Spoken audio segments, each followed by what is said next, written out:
attention, please. Before, please be seated at this time.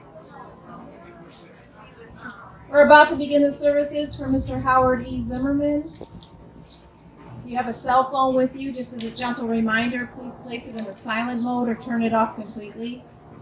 The services will be conducted by Rabbi Evan Moffick from Macomb Solo Lakeside and Rabbi William Hamilton from Kahileth Israel in Brookline, Massachusetts. And Cantor J. O'Brien, also from Macomb Solo Lakeside. I'll ask everyone to please rise as the family comes under the tent.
Okay.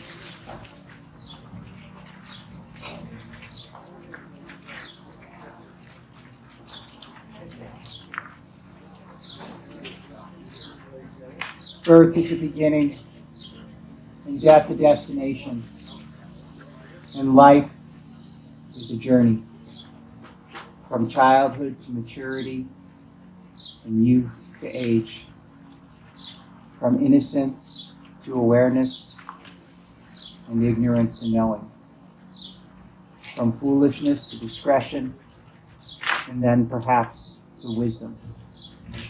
From weakness to strength, or strength to weakness, and often back again. From health to sickness, and back we pray to health again.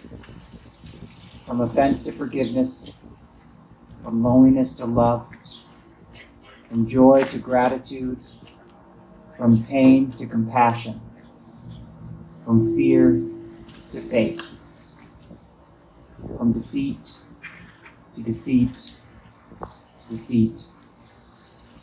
until looking backward or ahead, we see that victory lies not at some high place along the way, but in having made the journey, stage by stage, sacred pilgrimage. Birth is a beginning, and death a destination, and life is a journey, a sacred pilgrimage, to life everlasting. These words were penned by Rabbi Alvin Fine, who express the Jewish philosophy of life and of death. And they tell us that we come here in grief, but we also come here as much as we can with a measure of gratefulness. Grateful that God blessed the world with the life of Howard Zimmerman. I'd like to invite up Rabbi Bill Hamilton, who will begin our formal service.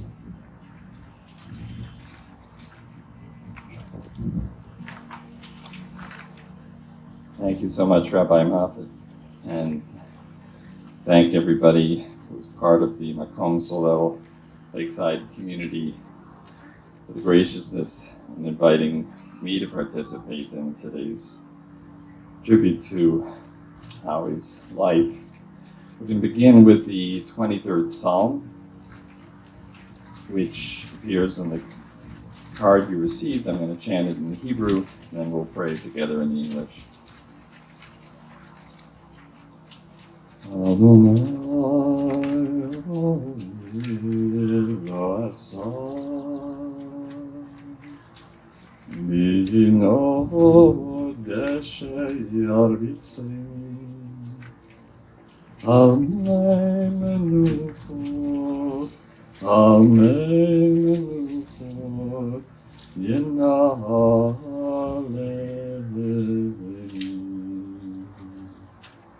Nafshi yeshoveh, Yancheni b'maglei tzedek, Yancheni b'maglei tzedek, L'man shemo. Gam ki elech b'getz ha'mavet, lo hirara, yata imadi, shivtecha umishantecha, ema yenachamuni.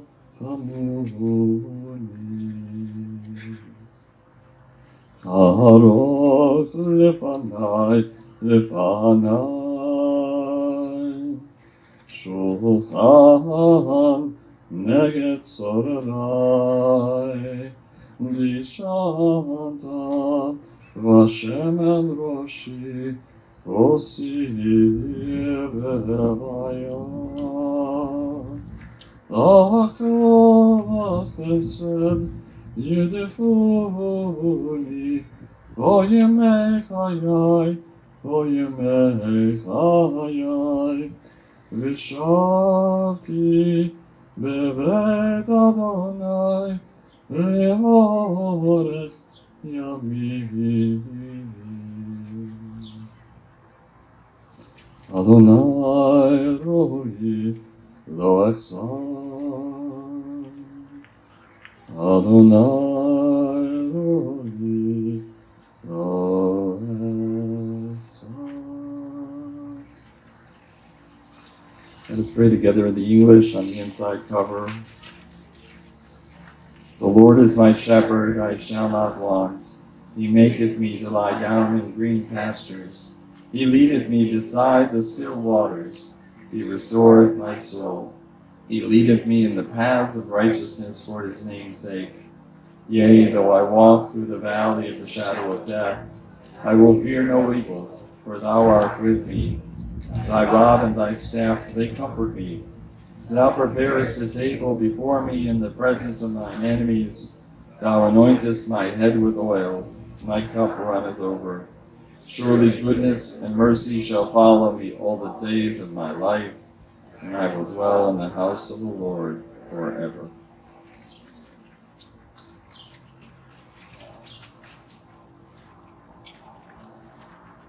Honest, curious, hardworking, resourceful,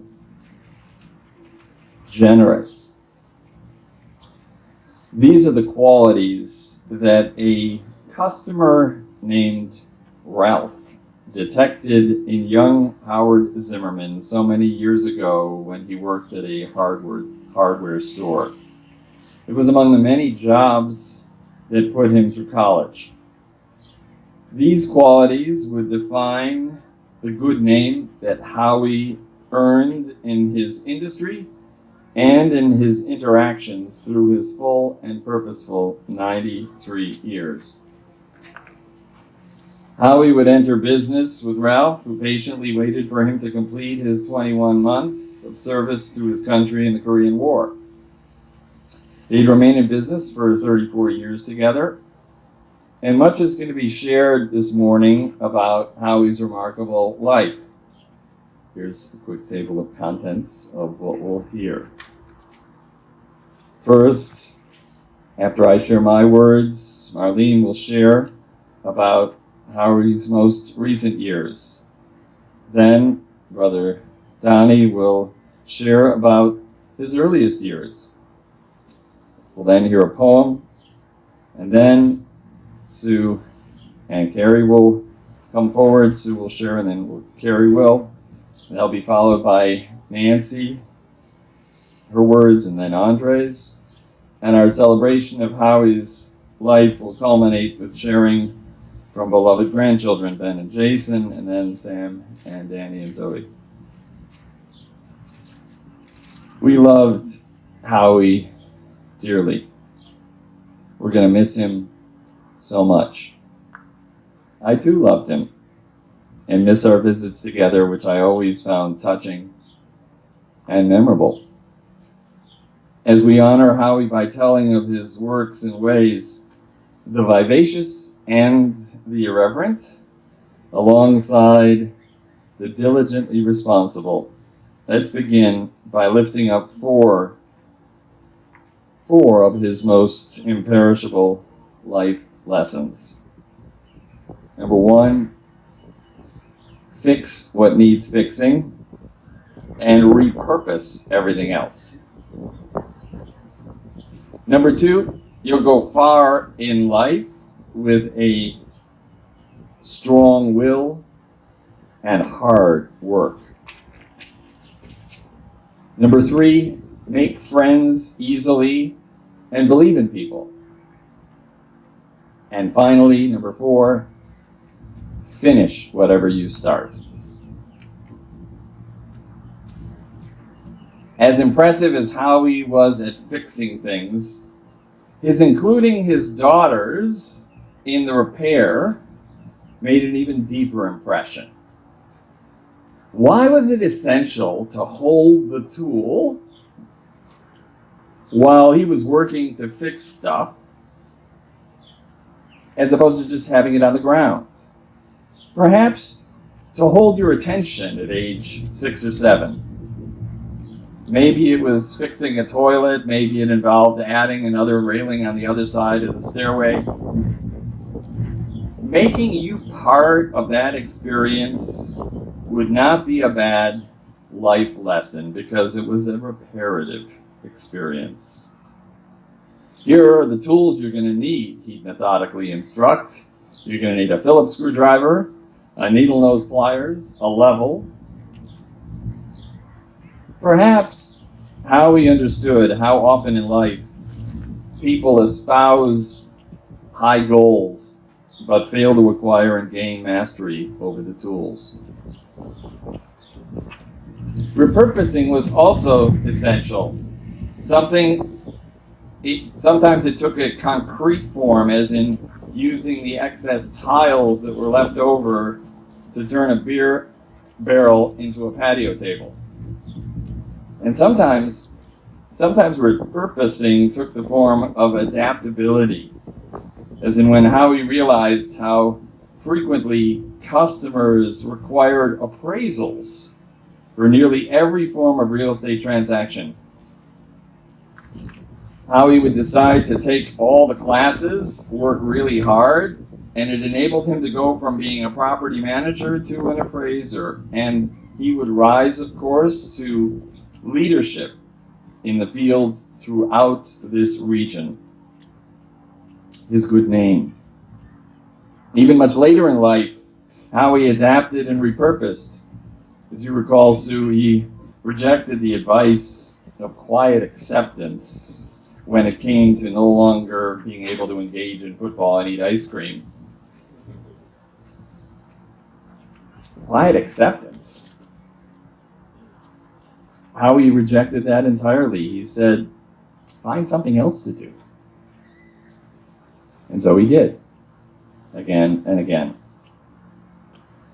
Secondly, Howie worked really hard for what he and his family had. Where there was a will, there was and always had to be a way. Growing up with his older sister Muriel and younger brother Donnie, first from Mchenry and then Austin, and ultimately through school. Howie worked really hard to excel. Gifted with a brilliant mind, he knew he often needed to be resourceful, taking opportunities when they presented themselves. In Korea, in the war, he earned a Purple Heart in combat, which he never accepted, lest his parents know how close to danger he actually was. There had to be a less violent, less dangerous path. When he learned of an opportunity to clerk as a secretary for the supply commander, he stayed up all night long teaching himself how to type, how to become fluent on a typewriter, and he earned the new responsibility. That was Howie. For Howie, a strong will also expressed itself in the love he felt for his family. After surviving a bad heart attack many, many years ago, when he was much younger, Howie took nothing for granted. He and June, who shared some 50 years of loving marriage together, they traveled widely. They saw the world and they made friends. He modeled what a good marriage can be for his children and his grandchildren. And this is something you too, Marlene, were blessed to know intimately over the last 13 years. Howie esteemed excellence. Nowhere was this more evident than in his love of poetry. Poetry is the place where words and will come closest to each other. Hard work, a determined will, also enabled Howie to adapt and adopt new projects and new ways of listening and sharing, particularly after he completely lost his sight the final year of his life. Thirdly, befriend easily and believe in people. Don't sell yourself short, he'd say. That is, invest in yourself, stretch.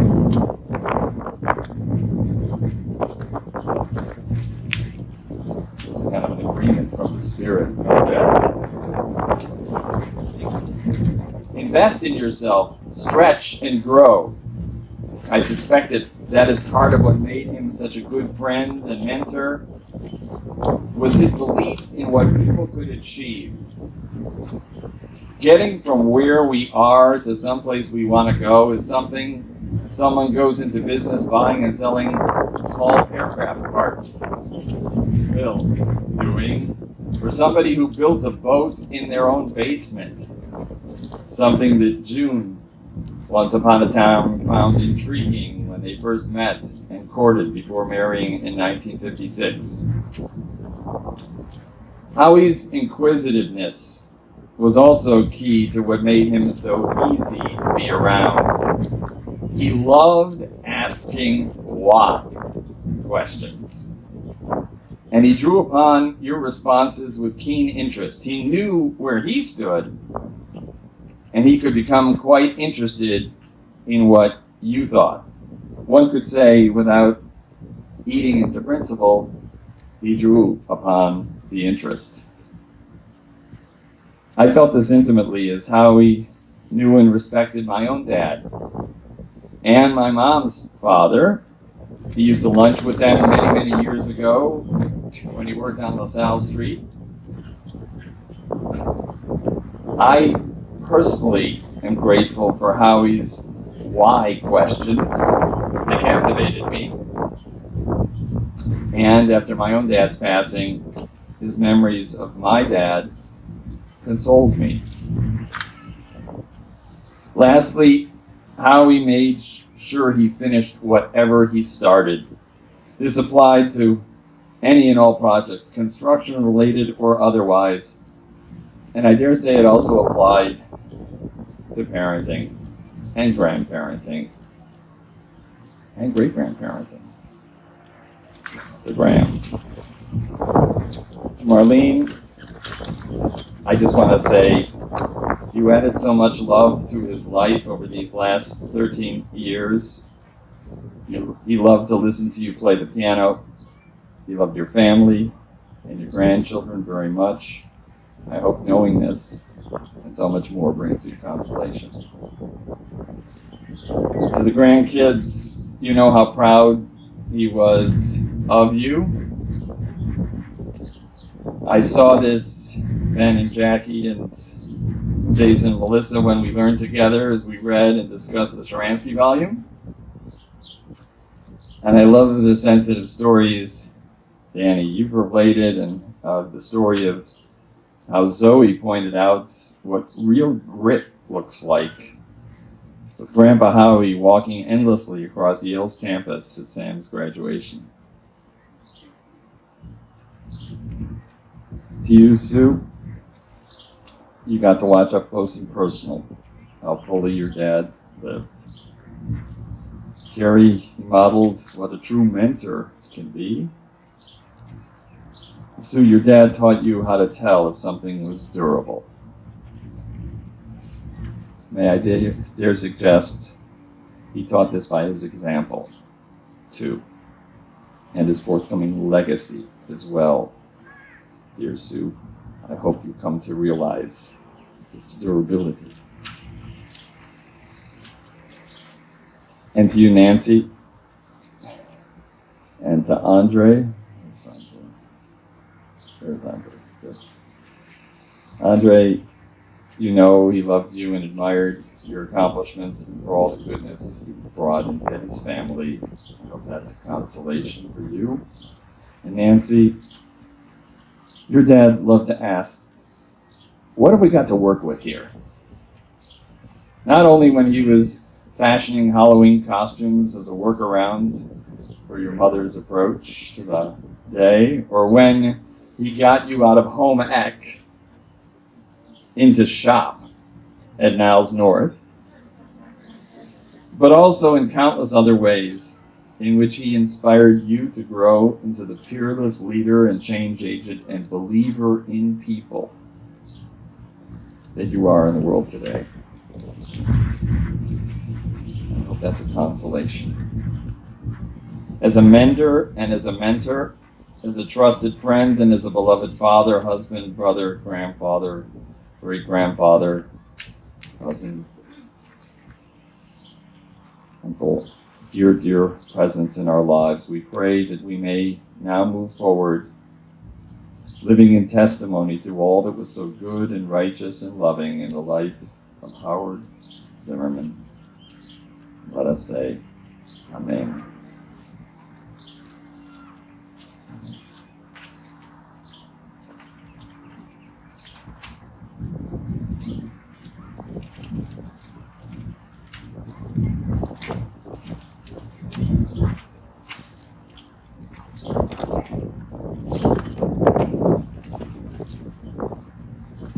Howard and I would be married 14 years tomorrow.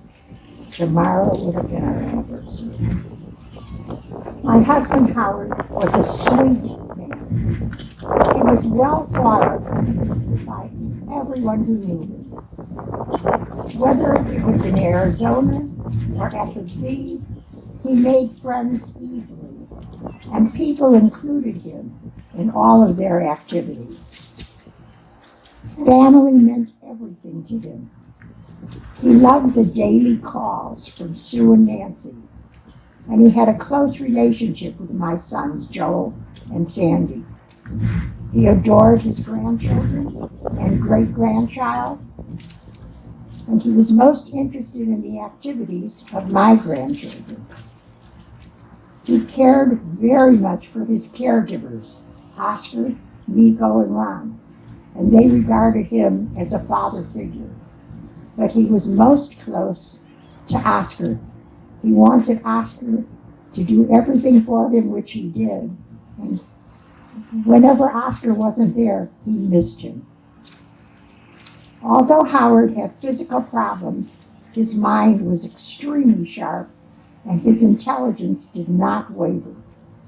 He would test his memory on a daily basis by reciting the list of United States presidents from Washington to Biden in order. And then he would then recall the names of all of the states of the United States without missing one. When he lost his sight, he spent hours listening to books on tape, and he would hear at least 5 books a week. He liked nonfiction, and he increased my knowledge as well as his own by telling me about the books that he had heard that day. At the V, even with his loss of sight, he went to all the concerts and lectures and participated in all of the current events discussions. He was lovable, funny, and a guy who made my average day a really happy one. We had a very good life together, and I shall miss him dearly.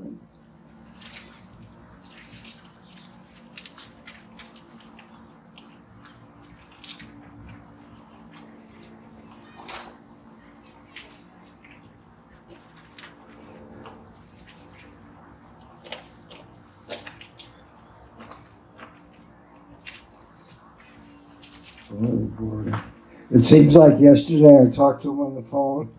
He was listening with me as I am talking to you now. He was clear.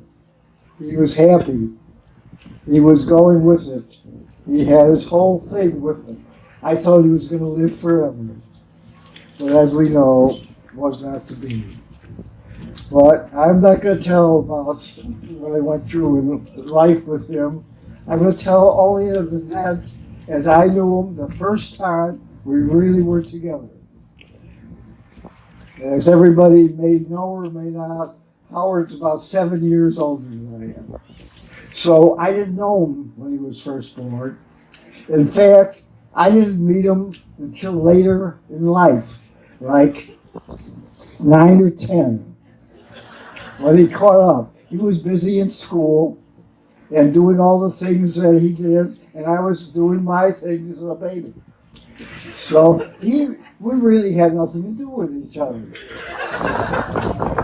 But then one day, our dad came up to us and said, "It's a good day." It was right after World War II ended. It was like, if I remember, August or September of 1945, if you all remember that year. It was a happy time. And my dad said they opened up the borders in Canada, and I'm going to take you boys fishing. And we said, wow. And he got his brother, who happened to go with us. There were going to be 4 of us. Our Uncle Maury, his brother Maury, and our father Ben, and we were going to go to Canada. We didn't have a big enough car to go to Canada, so we had to borrow one of the relatives' cars to go to Canada. So here's how we went to Canada. We sat out in the car. The 2 brothers in front, by the way, the 2 brothers were about the same difference in age. Maury was about 7 years younger than my father Ben. And they had lived and grew up together in Mchenry. Now, many of you know where Mchenry is that lived with us, but I never knew of Mchenry. But they must have done a lot of fishing in those days in Mchenry County. So I had never been fishing like this. And my dad and Maury they were good fishermen. So we sat out in the car, we got the car ready, we packed it up, and the 2 brothers in the front and the 2 brothers in the back. Howie and me in the back, the 2 brothers would drive. We would go this way for 600 miles to our Lake Eagle Lake in Ontario, Wisconsin.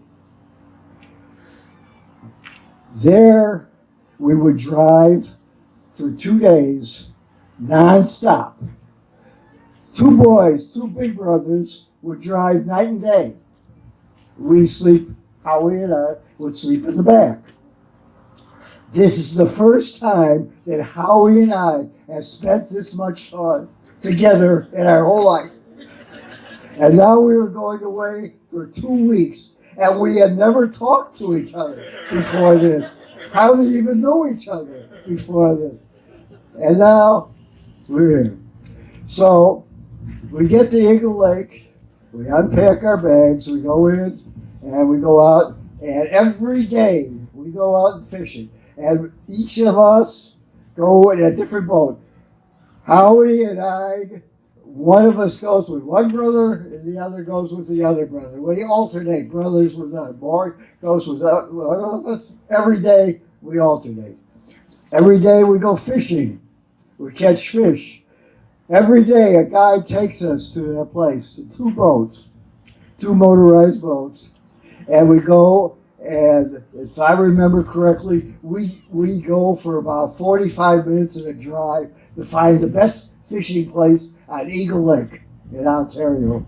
I don't know if you've ever been there, but it's a beautiful place. And then we fish and we catch the fish. But we go there because they have walleye pike. They only have 2 kinds of fish, basically. They have a third type, but walleye pike, northern pike, and a few muskies. And muskies were rare to catch. Nobody catches a muskie. You have to have heavy tackle for that. So you really don't try to catch them. But the walleye pike is the best eating fish you can find. And so that's what we got. And we bring it back for our shore lunch. Every day we go out and fish. 45 minutes into ride. Howie and I would sit in the back of one of the places. One of the brothers would be in the front, and we'd go fishing. And 45 minutes later, we'd get to the pool and we start fishing. And we'd fish not by just fly fishing or we cast out. We go trolling too. So we fish until we got our catch, and then we come back to our place. And we'd have shore lunch first, and then we go back to our place and fish some more, or go back to our place and we stay. And every day was the same. And after 3-4 days, Howie says to me, I like to go take a ride in that boat. I like to drive that boat. So he says to me, I think I want Dad to get us to take so he goes up to Dad, he says, I want to take Daddy out in the boat. And we go fishing. One night when we come home, I want to go fishing with him at night. Okay, we got to go out in the boat and see how it goes by ourselves. But Dad says, well, listen. Howie convinces him, he finally can go out on the boat with us. But you got to stay, you can't go out like we did, go 45 minutes out. 10 miles out, you have to take close to shore because it gets dark outside. And you want to be home so he can watch you. So we say, okay. So we go out in the boat, we get in the boat. Howie takes the control of the motor and she can run the boat. And, and I get a fly casting rod. I cast in the water, but you immediately go into trolling because that's the easiest way. As soon as we go into trolling for fish, I hit a fish. I think I hit a fish. The line goes cocky out of it, jumps out of my hands, and immediately I say, Howie, I think I got a big one. But the line tangles up. The royal on the way, the fish, I didn't know I got it. I'm a novice at this, so I didn't know how to handle it. So I said, Howie, you got to come here and help me. So he comes over and he's helping me, and I'm pulling the fish through. But we can't get the line untangled, so the fish has control of us. The fish, and usually what we do when we get a big fish, we pull them in, and somebody knocks them out, and we pull them in the boat. But we can't get close enough to the boat. So the fish takes us around the water for what seems like an hour until the fish tires out. The fish finally tires out after an hour. We get him close to the boat, and so we go, and then we get enough strength and we pull him into the boat without knocking him out. So We bring them back to shore. My dad comes up to the boat and says, Howie, here's my blade. Howie, what are you doing? It's so late at night. It's like 12 o'clock, I guess, 11 o'clock. We were out there so late that, we lost track of time with all this. So he says, Dad, he says to him, look at the fish. The fish was this big. It was the biggest fish we ever caught. We didn't know what we were doing, but we caught a big fish. So my dad saw this. He wild up a little bit. He says, all right. So he goes to pick the fish up and carry him into shore. We're deep in the shore. And the fish is not dead. The fish does a little wiggle up in the air. And but my dad was a catcher in baseball. And he managed to catch him at soccer. So I guess that's the whole story. And the moral of my story is, I don't know if you get much of Howie in this, but somebody else might get it. But this is the first time we ever spent together. It was great to be with a big brother for the first time. We spent a lot of time. We did a lot of other things together as older people, but that was the first memory I've had, and it will reign for the rest of my life. And now you can share it with you. And you remember, if you ever see something like that, my dad gave us this. If you ever started something and it goes up in the air, you better catch it.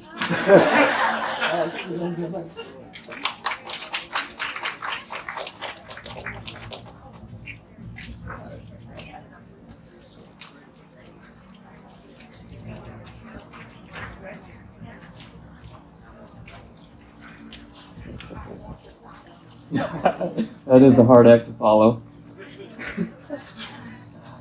I'm Jason. I'm one of Howard's grandsons, and I'm going to recite a poem that meant a lot to my grandpa Howard that he mentioned to us a while ago that he wanted to be read right now.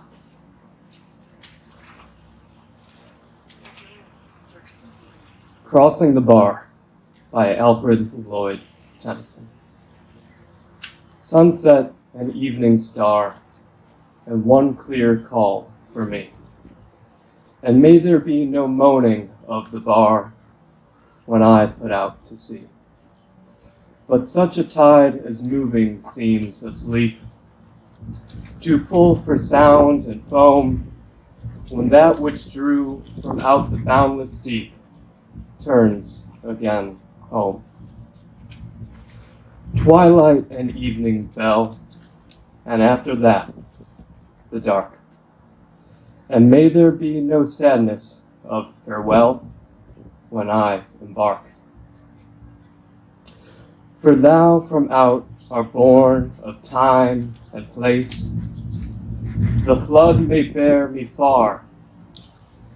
I hope to see my pilot face to face when I have crossed the bar. Thank you.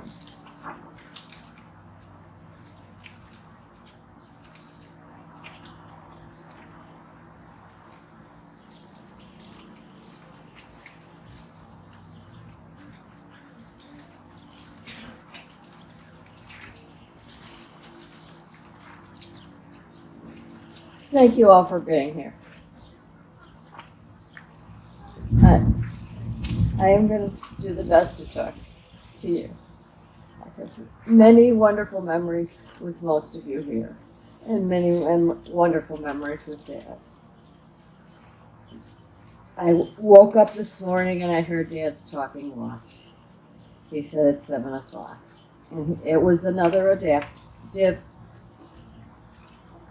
thing he learned. He wanted to make the most of his time and get the most of his days, and he did. He made his life a blessing.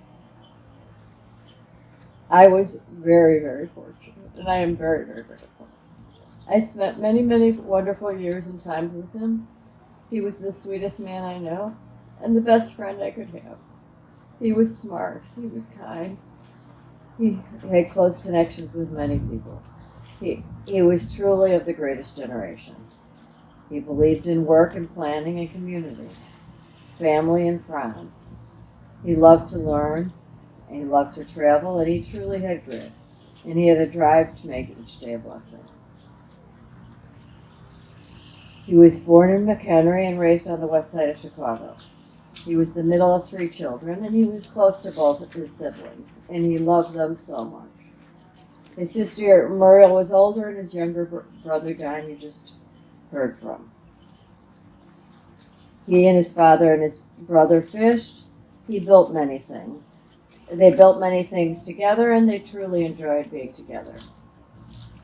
During high school, he worked at Midway Airport and food service and other jobs, including helping his brother-in-law at his brother-in-law's Phil's hardware store at Artesian and North Avenue.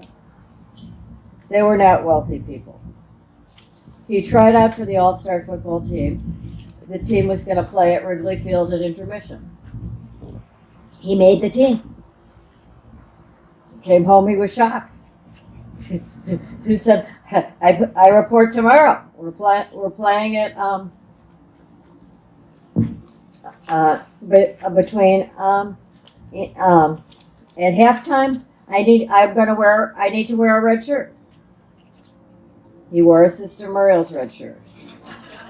They won, and they had fun. During the 1950s, there was only one business in Chicago selling and buying small aircraft. So Dad and his high school friend Phil Bain said, we can do this. They liked planes. They liked buying and selling. They liked people. They built a second one. His high school friends meant the world to him. Phil and Eddie, Howard Walton and Herb and Dad shared many, many wonderful occasions over the years. Nancy and I have heard some wonderful stories, and I'm sure other people here as well have. Later, after being high school friends, they became old friends.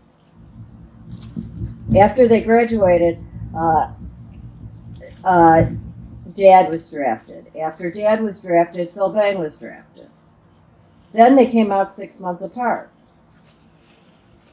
Phil thinks that if they came out together, they would have continued the business. They enjoyed the business. They enjoyed being partners. It was a good thing. Then Dad went into the service for 21 months. He was on active duty. Didn't like being shot at too much.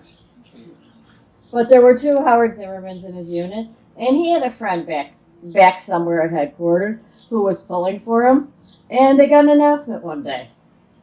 Wanted somebody for military intelligence and a supply sergeant back in the office, off the front lines.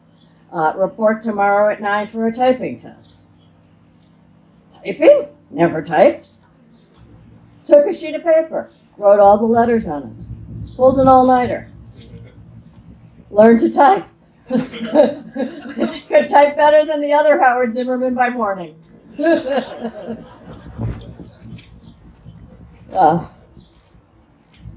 So, he stayed in touch with his friend Willie, who was the person back in the office that requested it for many, many years. And also did some transmission submissions. He was then, when the war ended, he was asked to serve in the final color guard ceremony when the American troops left Korea. That number of troops is still on the ground in Korea today. About 6 months after his discharge, he received a security clearance to do the intelligence work. Meanwhile, back in Chicago, many of the customers had come to him over and over. People that owned real estate, people that fixed things, would come back to that young kid. He would help them. He would find out what their problem was, and he would help them solve it, maybe even plan for the next problem. And he treated them with respect. Some of them showed up In work clothes, some of them in suits and ties. It didn't matter to him. He remembered their name, he remembered their last thing, and he helped them plan for the next. One of them was Ralph Price. Ralph owned and managed real estate and had his own company. And he needed another property manager. He wanted to train somebody, but he felt you couldn't train values, you couldn't train a work ethic, but you could train some property management. So he told my Uncle Phil, when that kid comes back, have him call. So he came back and he called. He and Ralph were together for 34 years. Dad became the son Ralph didn't have. They had fun together. They joined the Covenant Club together. They did Jewish Federation activities. They played some cards. And they always were planning for the next thing. There were always new opportunities out there. And they were talking about this and that and thinking about different things. And it was a lifelong, nice relationship. Many of the tenants became, besides being friends of my parent, became part of mine and my sister's and my parents' life. We knew them for many, many years. When my dad got back from the Army, my dad and my grandfather and my uncle again talked about fishing. Well, my dad said, we need a boat. We can't just stand at the harbor and fish. We need a boat. So my dad did some research. He sent away for some building plans. They got a plan for a houseboat that would seat 4, and they started building a boat in their basement. My Uncle Don would do all the wiring, and the three of them would build together.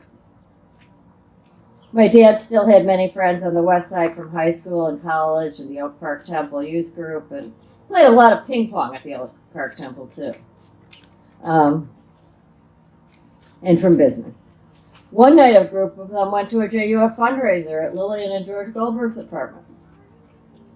Howard met their daughter June.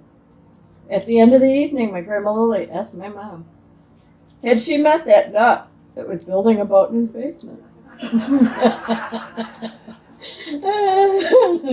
She met the nut. She continued on with it. He found lots of adventures. He would build anything. He would look into anything. If it seemed like it had potential, he'd explore it and see if there was or wasn't potential.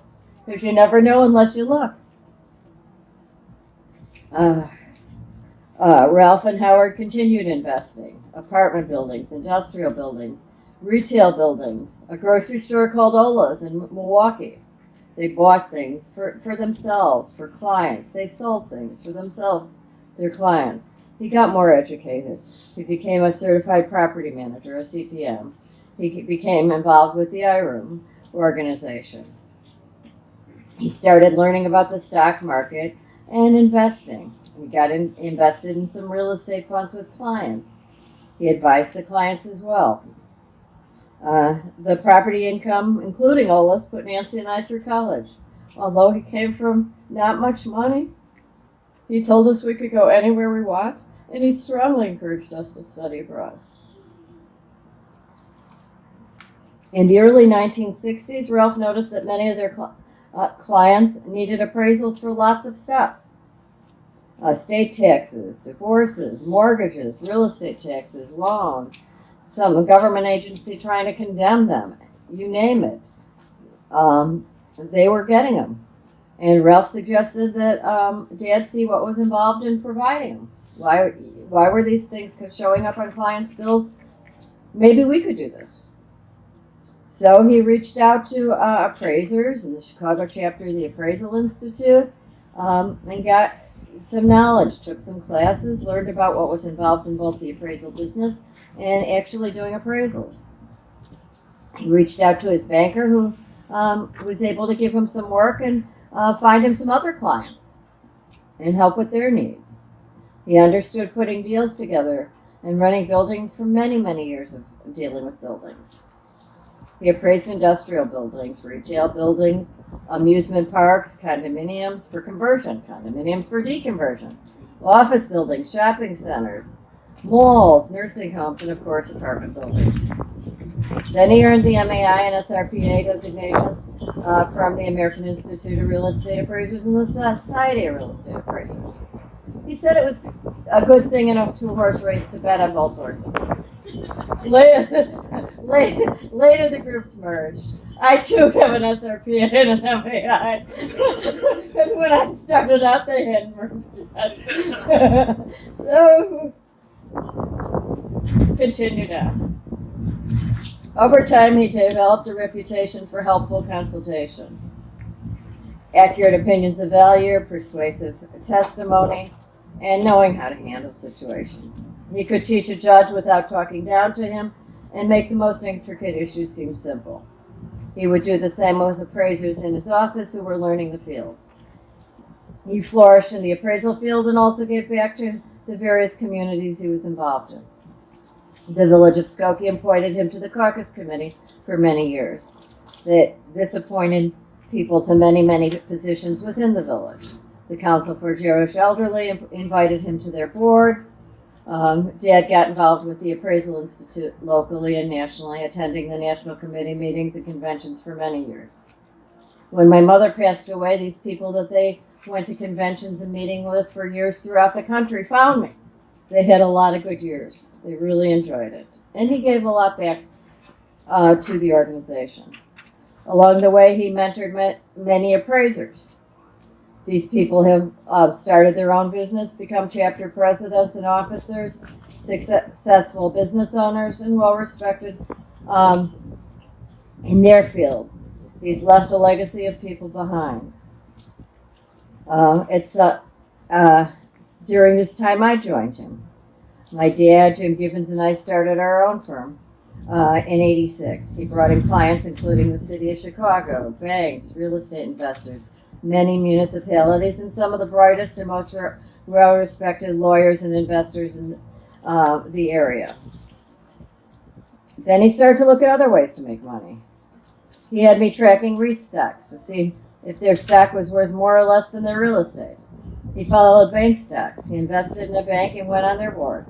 His old friend and fisherman, handball player, racquetball player, tennis player, and golfer, Don Trilling, went on the board with him. Don and he also started buying racehorses, young trotters. We all went to the track. It was a blast. Many of you here have been to the track.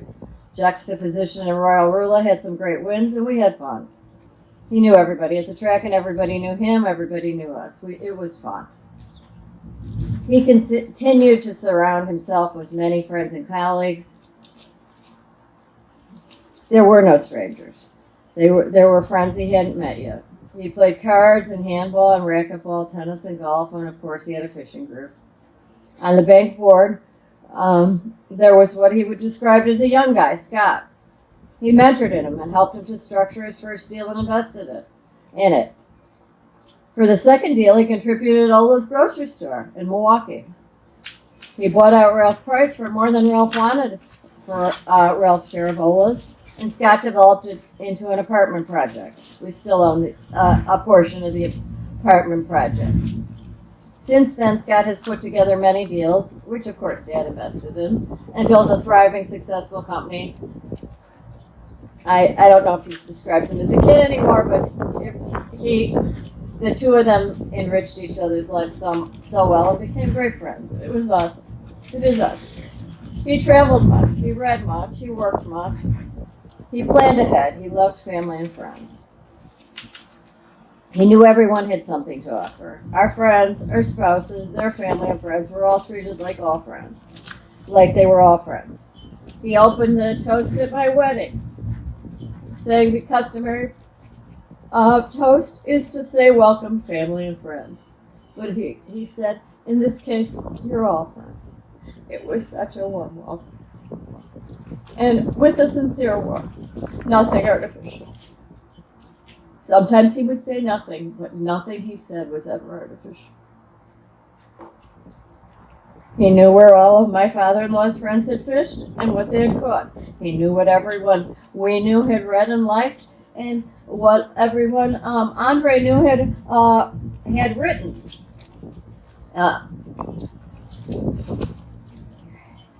And this morning I woke up with his watch, and it said It's 7 o'clock. And he knew, as I paraphrased the poem that he shared with all of us, if you can fill the unforgiving hour with 60 minutes of distance run, then you have the earth and everything in it. And he gave us that.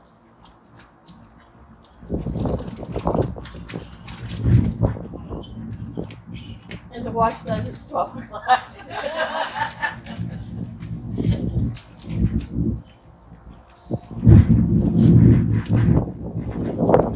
I'm Cary. I'm the son-in-law, so I get to give the son-in-law perspective. And I thank you all for coming, and I thank you all for listening to us. I have one more watch story.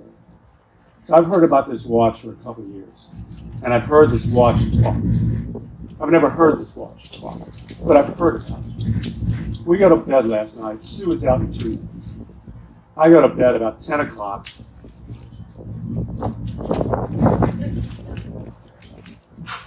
And I put the watch down in the bathroom, and the watch says, it's 10 o'clock.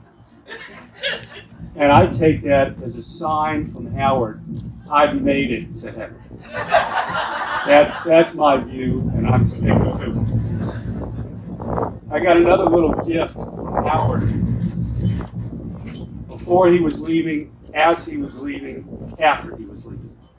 So you have heard that what a marvelous businessman he was, what a marvelous appraiser he was, what a marvelous property manager he was. Saturday, we get the call, Howard has passed away. Well, it's the final test. Our air conditioning goes out in the house. All of y'all are coming to Shiva today and tomorrow. And Howard's view is whatever it takes to get done, you got to do it. So, I get on the phone with five this morning with 4 or 5 HVAC guys. No one can make it on time. One of the guys, and so we had no air conditioning yesterday. I think y'all can attest to this. It was a little warm. So I get on the phone, call, as Howard would say, whatever it takes, get it done. Talk to one guy, he said, you really ought, I'm busy till Thursday. You really ought to talk to your, and Howard was very resourceful this way. It was like he was speaking through this guy. You really ought to talk to the guy who installed the original HVAC unit a couple of years ago. I call him. I'm in Highland Park. I'll be over in a couple minutes. It's like Howard is speaking to me as the final test of a property manager. Guy shows up, fixes the air conditioning. It'll be very cool when you come to our house. I'll tell a couple stories, perhaps that you haven't heard before, but I have to have a show of hands. Who has read Mitch Albom's book, Tuesdays with Morrie? Okay, it looks like a few of you have. Well, Sue and I had the pleasure over the last couple of years of having Sundays with Howard and Marlene. Now, Howard, as you know, for the last year or so, has been blind. I would go over there in the afternoon during the Bears game and describe the Bears game on the TV. He's blind. He's correcting me because I'm describing the play incorrectly. Look, this all came from muscle memory. It was shocking to me that happened to me. When, I guess right before Sue and I got married, we go over to her house with June, who was just a dear. One thing about June, so I never liked chopped liver. All of y'all probably like chopped liver. I just never did. And whenever we would go over there for any event, or dinner, or Rosh Hashanah, or Yom Kippur, or whatever it was, everybody else would have chopped liver, but she would make bagels and cream cheese, or some type of matzah and cream cheese for me. And she was incredibly kind that way, and I appreciate it. Well, we go over there for dinner, and I guess this is like the grilling question for the future son-in-law. But I was stupid, because I thought I was just marrying the girl. Let me disabuse you of that, because I got disabused of that very quickly. You marry the family. And I got incredibly lucky to marry into her lovely family. I got a chance to work with Howard. I got a chance to be with June. And, you know, you couldn't ask for a nicer family to marry into and be with. I'll stop there. We could talk about Stratford, but maybe another time. Okay. Wow. I think it should have stopped after Uncle Donnie. It's nice to be back here on the North Shore and to be with all you guys. I really feel so supported by all of my friends who came from far away. One of the biggest lessons of my dad's life was to show up, but maybe my friends are teaching me that every day. I really appreciate that you came. I know that this isn't a moment that anybody looks forward to, and it's beautiful to hear everyone's words, and when I hear them, I think that's my dad. I did not prepare for this day. My dad told me that worry is interest paid on money before it comes due.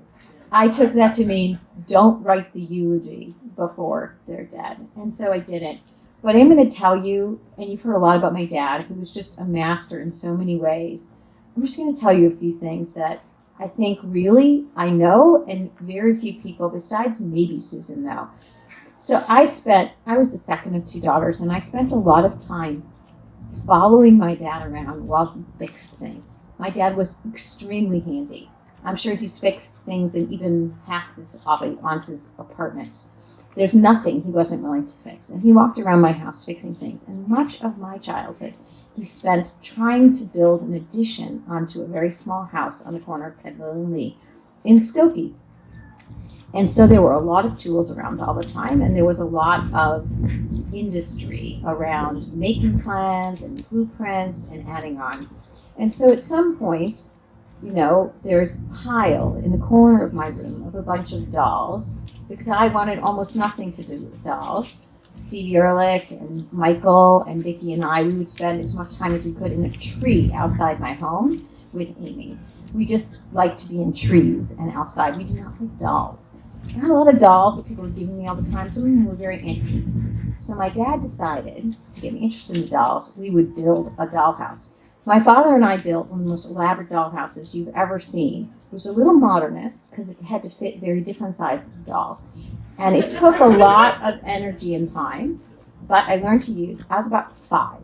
I learned to use a plane saw, a lathe, a sander, and I learned that it's very, very important to finish everything by hand sanding and then seal with polyurethane. That dollhouse was played with about 45 minutes, but we had a lot of fun building it. The next thing, my dad finished our basement, partly so my Uncle Don would feel like he'd come stay with us whenever he wanted, because my dad really wanted my Uncle Donnie to stay with us all of the time. So they finished my basement, and in the corner of the basement, he built an office for my Uncle Donnie to do his work. My Uncle Donnie actually got married to a beautiful woman and was having a life, and he did not actually stay in our basement for very long. But it was decided that my sister might productively do her homework in that basement office, and that she should have an office where she should close the door and no one, and I guess there was really only one person that could bother her while she was doing her homework. And so Susan had an office. This was not to my taste.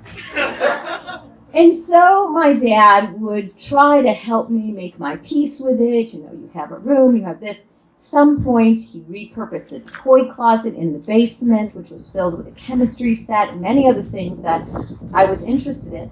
But it was really right next to the office. So I really was not good for limiting the amount of interaction between my sister and I when she was supposed to be doing her homework. And she's a little older than me, and so she had more homework. So then my father decided, I said, well, let's build a clubhouse and outside. So my dad and I built a clubhouse, which was about 6 feet by 4 feet, which was meant to be a clubhouse for the same group of people that used to like to hang out in the street. And we built this clubhouse actually in about 2 weeks between summer vacation and whatever extremely important activities my mother had planned for me that summer.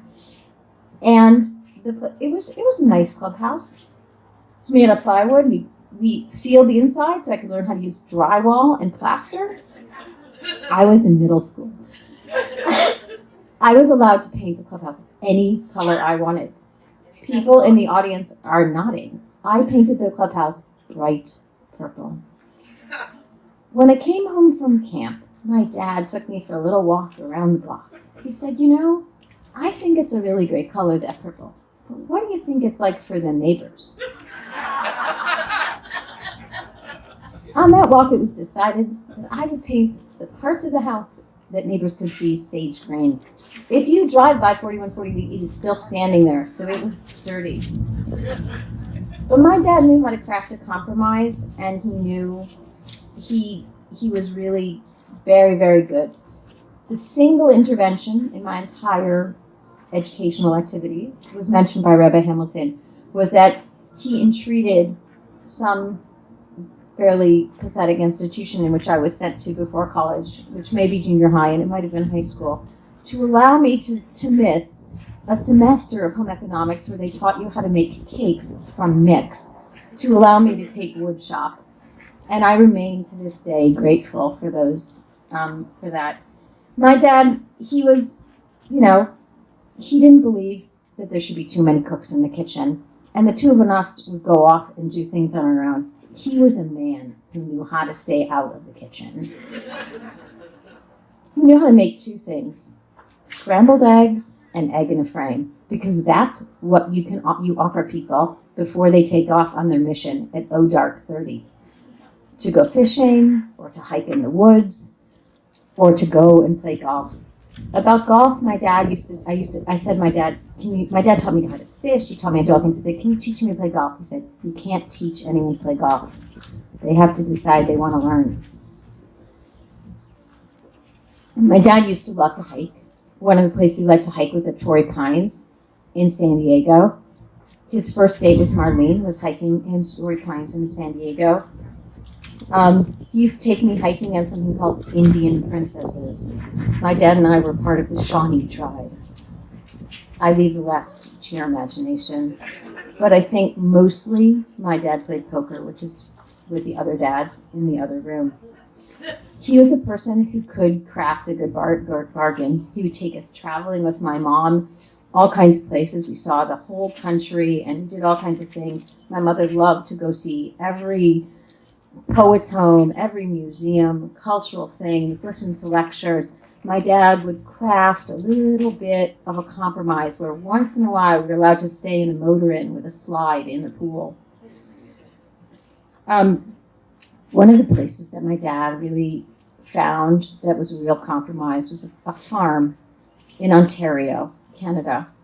There were some people named the Dursks who had a place that you could come and your kids could be part of a working farm while you went and saw Shakespeare. My dad liked seeing Shakespeare a little bit more than he liked a working farm.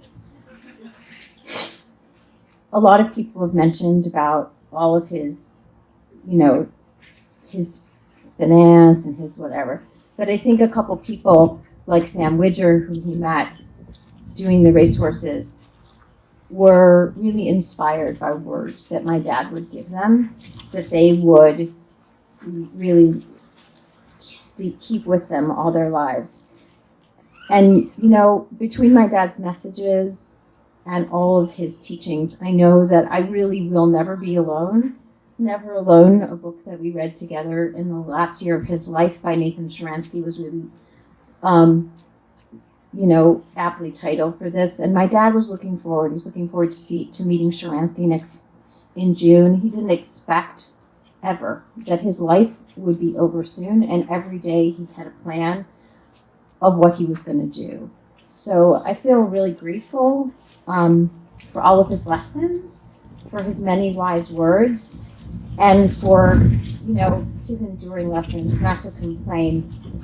And if you can plan a birthday party at Kittyland where you go on an actual real live fire engine to Kittyland, really just spring for it, because you don't go on vacation to save money.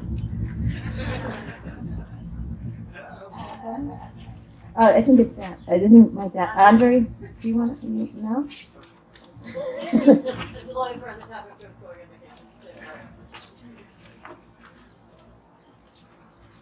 vacation. Okay, thank you for coming here. Thank you for being here. I'm just going to share 3 brief memories of Howie, whom I always will remember of being extremely sweet and gentle and especially wise. When Nancy and I decided to get married, I remember her telling me, okay, you got to go now tell my dad. So we went, and I was, of course, a little terrified of that this is going to, what he might say, and so probably too terrified. So when we saw him, I went off with him, and I asked for his permission to marry his daughter. And he looked at me, and he said, well, you have a deal with her.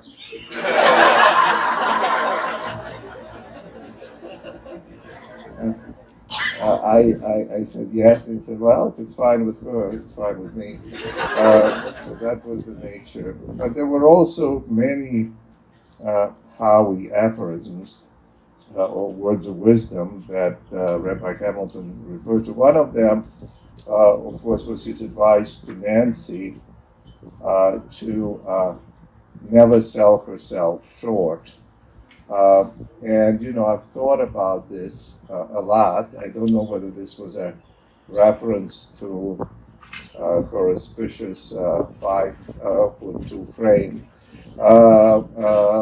and probably not. I don't know whether it was an anticipation or recognition of the fact that she will in fact reach greater and greater heights over the course of her life and career as a professional and as a wife, as a mother. It might also have been that he anticipated that selling short will in fact become an important part of what Nancy was doing professionally, but nonetheless, this is something that I remember. But the greatest words of wisdom, I'm glad Nancy didn't talk about it, which actually we talk about. It comes up almost every week at the dinner table with the family. Is Howie's saying that no pancake is so thin that it doesn't have 2 sides. I'm an academic, and I live in a world in which people often hold extremely strong views about the fact that they're right and that other people are wrong. We live in a country in which such views are increasingly common, and yet it's incredibly important for us to remind ourselves, and I also try to remind my student and my children about Howie's words of wisdom. So this is how I want to finish, and this is how I remember him as a man who brought his tremendous wisdom and gentility to our lives. Thank you.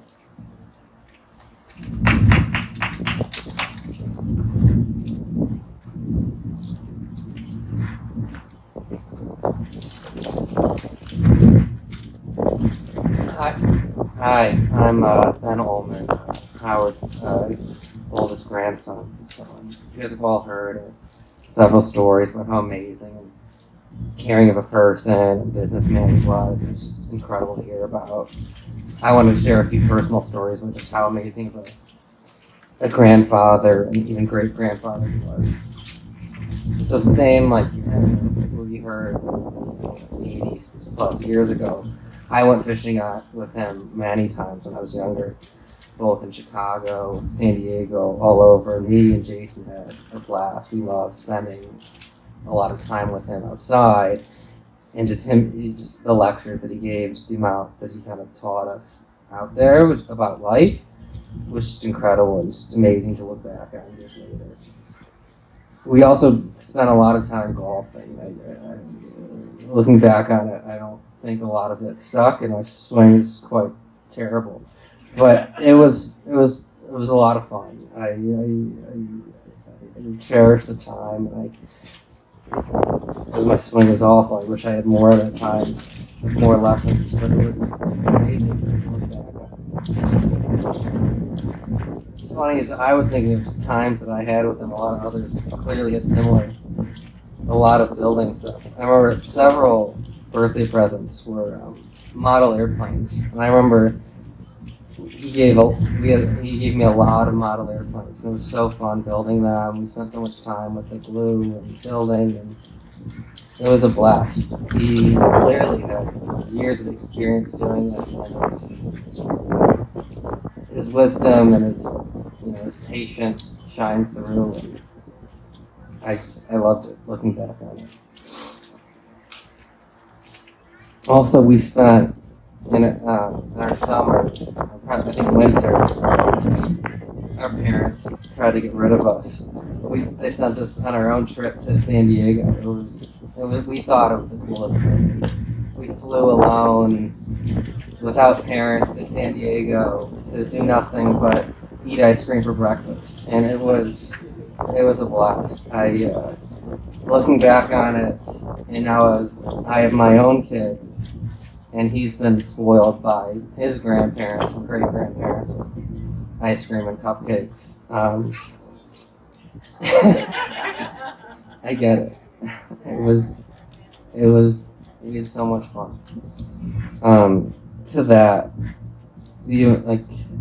I had 31 amazing years with him, but the relationship that he's had with Graham and my wife has been amazing. So,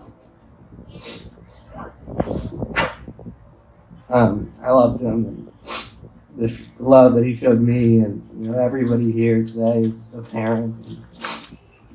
So, thank you.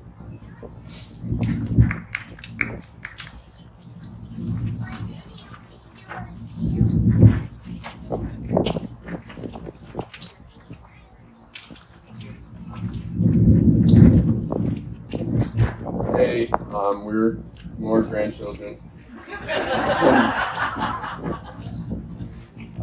So I think that one quality of Howie that I think has been implied but maybe not covered as directly is he was really, really patient.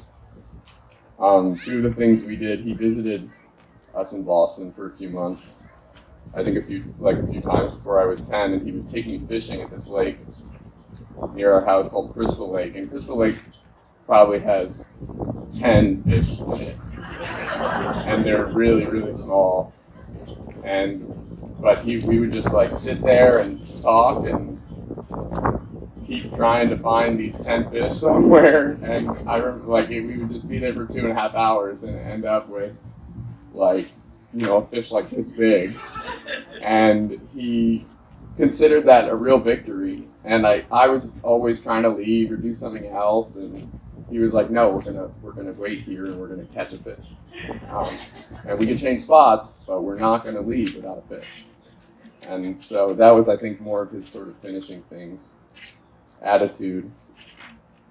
And then, another thing that I got from my grandpa was a deep. I think my dad really didn't care about my youth sports, but my grandpa really, really did. So it was good to have someone really who wanted to play catch with me and come to my Little League games and really understood all the rules of baseball. And so yeah, I mean, we're gonna miss him a lot. I think we've heard a lot about Grandpa Howie's wisdom and his knowledge, but he was also a really playful guy. I always hear the story about when I was 2 and we went on a family trip to Australia and he came along. And at the time I was obsessed with these little finger puppets of Ernie and Bert. Like really obsessed. There was a kangaroo hopping around and I really was just focused on Ernie. And the only guy who would sit and play with me and would, always do the voices and everything was Grandpa Howie. And then, as I got older, he would always listen to the whole laundry list of things I had done at summer camp. And it was always the same list, but he would sit and listen to everything. So yeah, we'll really miss him and we loved him. Hi, I'm Danny. A lot of people have talked about our grandfather's ability to gain wisdom, his ability to teach himself and learn things. But when I got to know my grandfather, he was already a profoundly wise man. He was already very learned. He was already an expert in many fields. But nevertheless, he still understood the importance of giving us that autonomy to do that ourselves. And instead of bestowing information and bestowing knowledge, encouraging and teaching the importance of those things and the importance of learning and the importance of finding it within yourself to motivate yourself and push yourself to do the things you want to do. He was an amazing listener, not because he didn't have opinions or because he was happy to sit there, but because he understood that what everybody needs isn't necessarily advice, but it's sometimes that they need to be heard and they need their perspective to be taken. He was an amazing perspective taker. And as testament to this, I can remember in those same instances of him visiting Newton, when I was a very little child, he was always prepared to give me autonomy, regardless of the ideas I had. Much like his father at a young age letting him go and ride a boat. If I wanted to go dig a hole right next to a thorn bush, he might say to me, well, that's not what I would do, but okay. Because he trusted and he understood that not only did I have the capacity to prick myself, but I also had the capacity to learn from that mistake. And that the lesson would not come from him going, any thorn bushes are dangerous, but they would come from me going out there, getting a start, and running back in with a boo-boo and saying, Grandpa, you were right, and having Grandma Junie kiss it and sitting down for a game of cards. Today, I'm in social work school. I'm studying to be a therapist. We often hear about the importance of non-judgment and being person-centered, listening to the goals of the other person and taking on their perspective so you can help them more on their way. I feel confident that my grandfather had these skills and used those skills to relate to everyone, to make deals, and to find the middle ground. He was an amazing communicator, and he was an amazingly patient person with so much wisdom. And I hope to carry on those lessons every day. And I think they make all of us better people and all of us stronger people. Thank you guys all so much for coming today. It really means so much to our family. He was an amazing man, and his memory is a blessing. Thank you guys very much.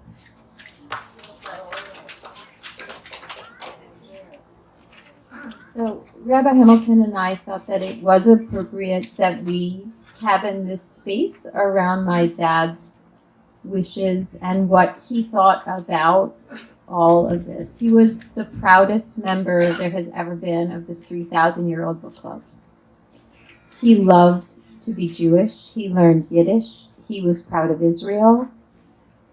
He did not think that the pilot that he was about to meet was God. He probably prayed it was my Grandma Junie, my mom, but I think he thought that he was just going to be laid to rest. And so we have tried very hard to follow what he believed were really important precepts of Judaism and to put him to rest as quickly as is possible with whatever amount of words of love and gratitude for his life and the blessings that he gave us, and for his big messages, which are show up, be there for your friends, listen, and also to have a love that you can for poetry and for learning and for thinking outside of cultures. He didn't like ostentation.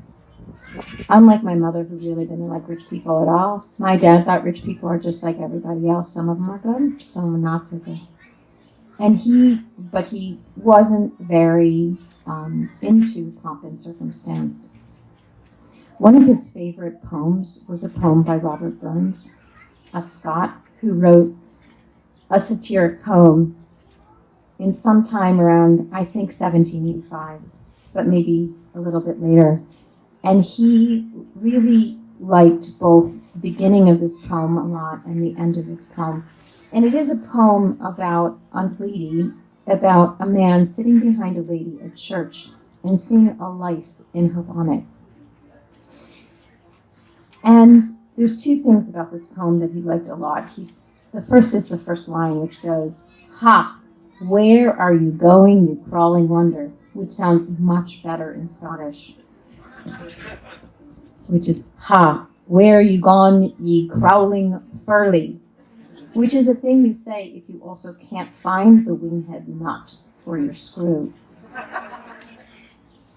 But the thing that I think endured with him forever is, and will endure with me, is the last part of the poem. And I'll read it in its English translation. "Oh, would some power the gift to give us, to see ourselves as others see us, to would from many a blunder free us. What airs and dress and gait would leave us, and even devotion."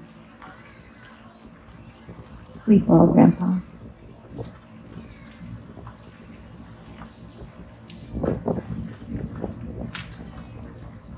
Our cantor will now lead us in the Alma Le Rachamim. I invite you now to please rise, and that will conclude our service.